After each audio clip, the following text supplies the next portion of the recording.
আমার এই ভিডিওটা বানানোর প্ল্যান ছিল না, কিন্তু কারেন্ট সিচুয়েশনটা একটু অন্যরকম। পুরো পৃথিবীতে একটা যে যুদ্ধের পরিবেশ চলতেছে, যেমন ইরান আর ইসরায়েলের মধ্যে একটা যুদ্ধ চলতেছে।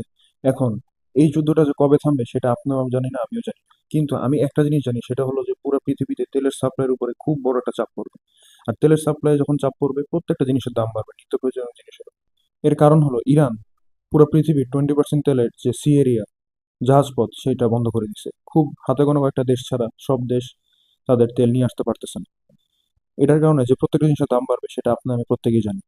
তো আমাদের এখন প্রত্যেকটা মিডল ক্লাসের কি করা উচিত?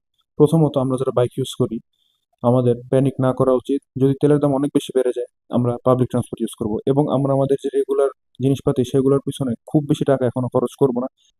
এবং আমরা কোনো নিত্য প্রয়োজনীয় জিনিস অতিরিক্ত কিনবো না, কারণ এই সিচুয়েশনে যে কয়দিন থাকবে তার কোনো নিশ্চয়তা নেই। হয়তো অনেক তাড়াতাড়ি শেষ হয়ে যেতে পারে, হয়তো বা অনেক দিন চলতে পারে। তো একটা জিনিস মাথায় রাখবেন, প্রয়োজনের অতিরিক্ত কোনো কিছু কিনবেন না। যখন এরকম সিচুয়েশন শেষ হবে তখন আপনি বুঝতে পারবেন আপনার ডিসিশন গুলো রাইট নাকি না।